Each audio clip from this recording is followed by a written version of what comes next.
Yo, magandang umaga po sa inyo lahat.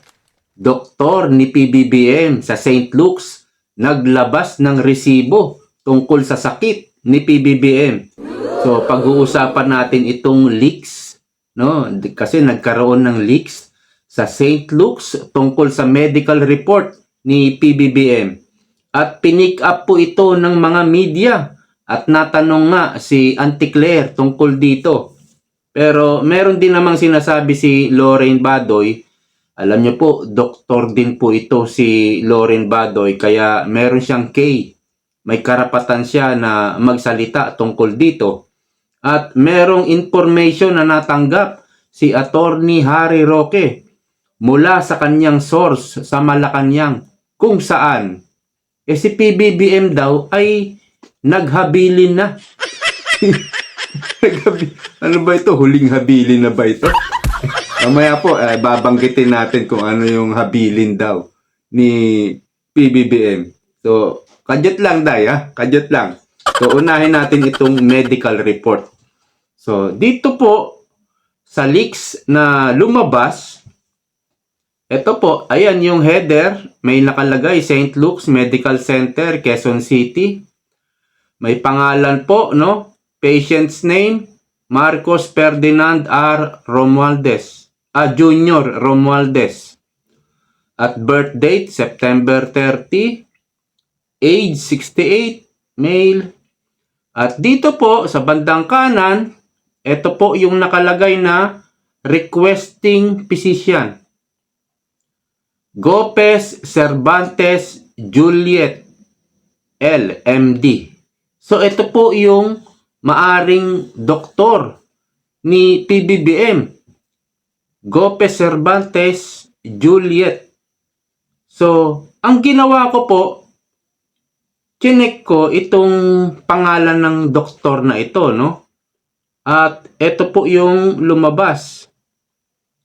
Wait lang ha. Ito po yung lumabas. Ayan po, yung nasa gitna na picture. Wait lang. Nako, hindi ko yata na-save. Yan po yung nasa gitna na picture. Yan po si Dr. Juliet Gopez Cervantes. So, ito po yung kanyang pagkakakilanlan, ano? Dr. Juliet Gopez Cervantes is a prominent Filipino gastroenterologist, and transplant hepatologist based at St. Luke's. O, tama naman. Taga St. Luke's itong si Juliet o Doktora Juliet.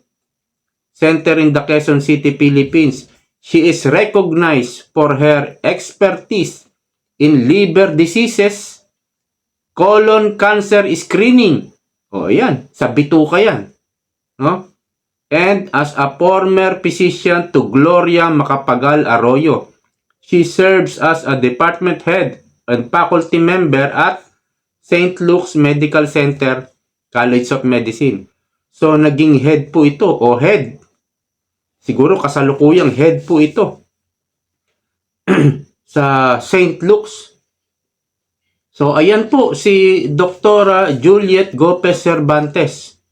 So, kung babalikan po natin itong leaks na medical report, ang nakalagay po dito, severe sigmoid diverticulitis. Severe meaning malubha ito. Severe no?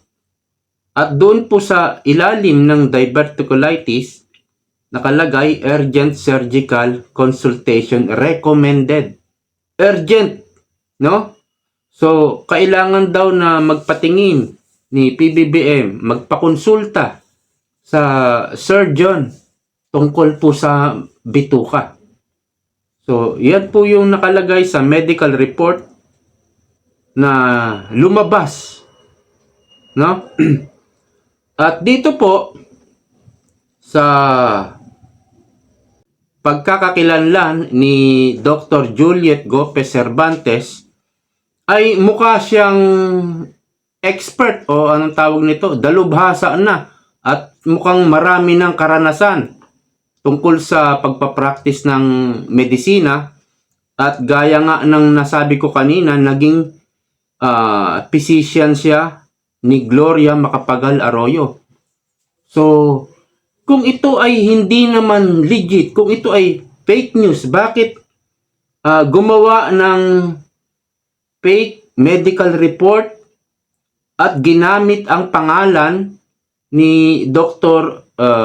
Cervantes, Gapos o Gepos, ano ba to? Gopes Cervantes. Kung ito'y fake, no? Halimbawa, fake, at ginamit yung pangalan ni Gopes Cervantes, dapat kaagad-agad siyang lumabas at nagsalita. At sinabi niya dapat na, wait, hindi po ako yan. No, hindi po ako ang doktor ni PBBM. So, dapat kinlear niya agad yan. Kasi, umingay na at umikot na itong news na ito sa social media at sa mainstream media. At hinahanap na nga ang Pangulo kung nasaan na ang Pangulo. Kung fake to, di ba? Dapat naalarma si Dr. Juliet at lumabas sana siya kahit sa Facebook man lang.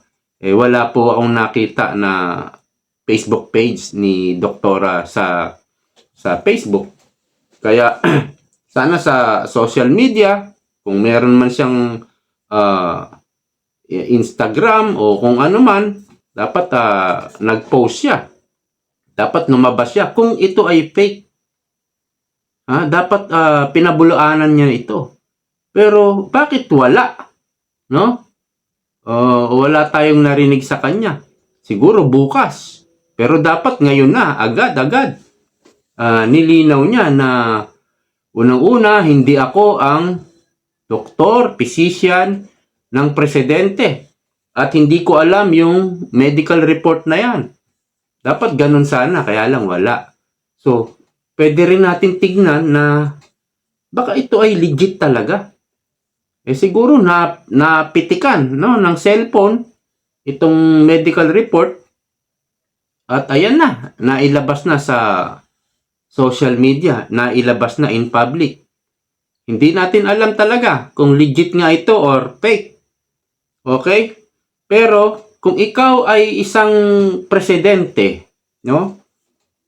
Syempre, ang kukunin mong doktor, isang dalubhasa na, kagaya nito ni Juliet, Doktora Juliet, at marami ng karanasan, at naging doktora nga siya ni Gloria Macapagal Arroyo, at tignan mo si Gloria, maayos na maayos ang kalagayan. Napagaling niya si Gloria, di ba? May mga ano pa rito yan. May si Gloria sa lieg. At kung titignan mo, kay lubha-lubha ng kalagayan. Pero maayos na. So, kung ikaw ay presidente, parang kukuha ka lang ng lawyer, dapat isang batikan, isang matalino. Kagaya ng doktor na ito, isang dalubhasa na marami ng karanasan. Yan yung mga kinukuha ng mga katulad ng isang presidente, di ba? So, pwedeng legit Pwedeng legit. Kaya lang, sabi nga ni Dr. Lorraine Badoy, at sinabi ko rin sa inyo, na huwag agad tayong maniniwala sa mga nababasa natin sa social media. So, suriin natin. At sinabi rin ni Dr. Badoy na mukhang hindi legit itong leaks na lumabas na ito dahil nga isa rin siyang doktora, no? At sa St. Luke's daw napakahigpit ng secrecy tungkol sa sakit diyan ng mga VIP na kagaya nga ng isang presidente. Top secret 'yan. At hindi basta-basta lalabas kung ano man ang sakit ng isang VIP. Top secret yan. Matindi yung secrecy ng St. Luke's. Yan ang sabi ni Dr. Lorraine Badoy.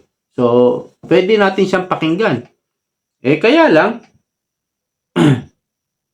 dapat lumabas si Dr. Juliet at pabulaanan niya ito na hindi totoo. Fake itong medical report na to at pwede niyang sabihin na oo, ako ang doktor ni PBBM o pwede rin naman niya sabihin na hindi ako ang doktor ni PBBM para malinaw. So, siya dapat ang lumabas para magkaroon ng linaw. Na-pick up na rin po kasi ng media itong leak na ito. So, dito po sa pagtatanong ng media, at ayan, naghasik na naman ng kabobohan itong auntie nyo na si Auntie Claire.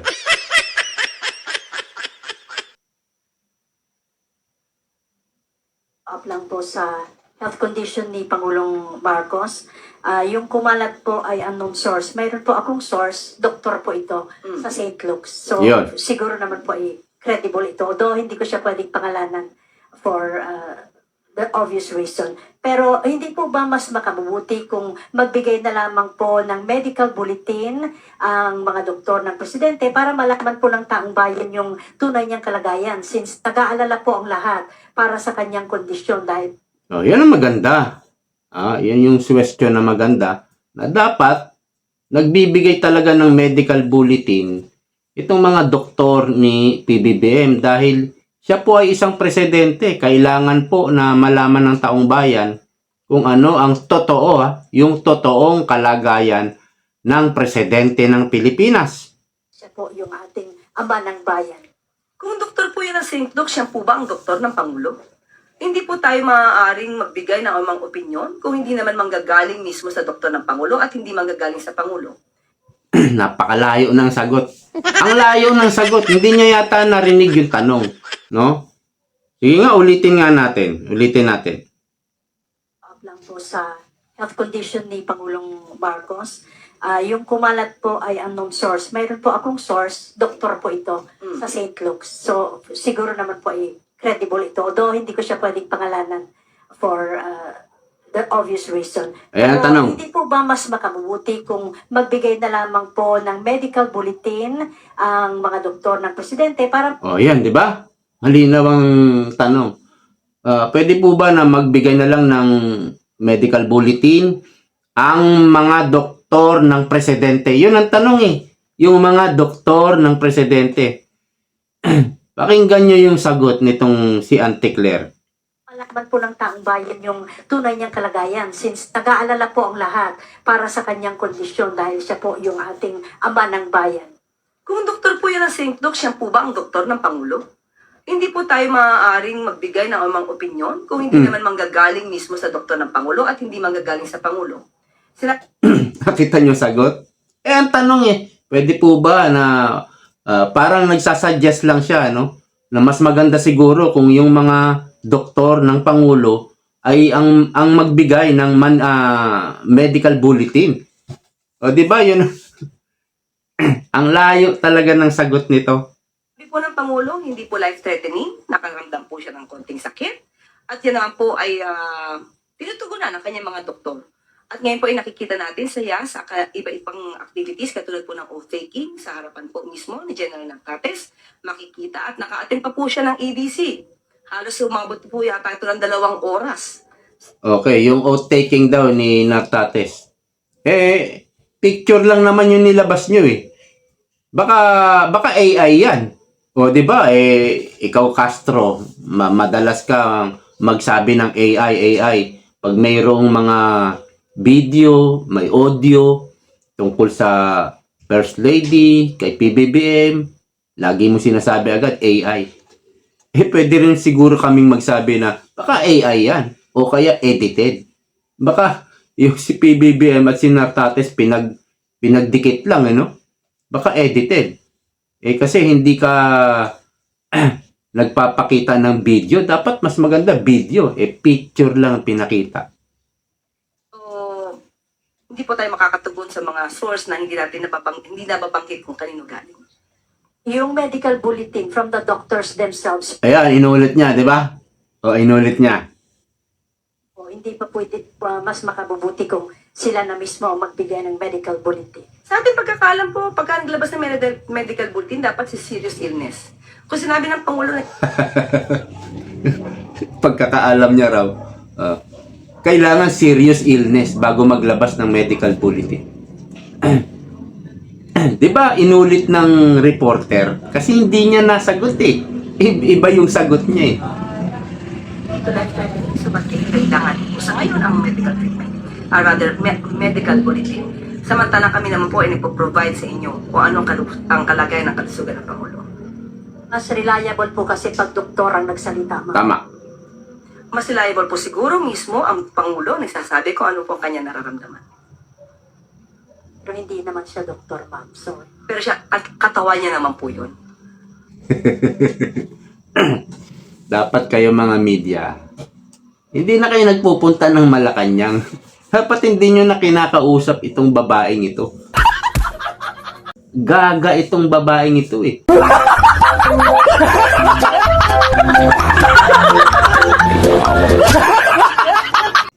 Ang dami yung tanong, no? Meron ba kayong nahihita na matinong sagot? Na galing dyan sa babaeng yan? Sabi nga ni BP Sara puro basura lang yung lumalabas sa bibig niyan. Ang dami ng mga sagot. Kahit hindi sa Malacanang, kahit sa studio, ini-interview siya ng mga media. Puro palpak ang sagot. Ayaw lang bastusin ng mga nagtatanong sa kanya Ginagalang pa rin siya Ayaw lang siyang bastusin. Kaya lang, sobrang katatawanan. No? Ang ginagawa ni Claire Castro, hindi ko alam. Attorney naman yan, hindi ko alam kung sinasadya niya na parang nakikipagkwentuhan lang siya sa palengke. Parang ganun lang yung pakikipag-usap niya. Bobong-bobo ang dating. Di ba? Dito naman tayo sa isa pang reporter na nagtanong. Ito, pakinggan nyo. Din po kasi na message yesterday to some reporters saying the president's acute diverticulitis has deteriorated severely due to drug use. Nagkaroon din umano ng Ayun, tinanong po ng reporter na due to drug use yung naging sakit ni PBBM na diverticulitis. Alam niyo po kasi kapag ikaw ay nakabatak, halimbawa, shabu, hindi ka makakakain yan hindi ka makakatulog. Diba? Nasa kanta ni Freddy Aguilar yan. Shabu na ayaw magpatulog. Yan po yung amats niyan. Yan yung effect. No? Hindi ka makakakain. Siguro wala kang panlasa. Hindi ka makakatulog. Yung coke naman, yung pulboron, kapag tumira ka naman, party drugs naman yan. Yung parang alive na alive, buhay na buhay. Yan nga, nagsasayaw-sayaw sila Lisa, no? Si Bongbong Marcos, o kaya naman concert. Party drugs yan, yung pulboron. Ganon din, hindi ka rin makakatulog, hindi ka rin masyadong kumakain.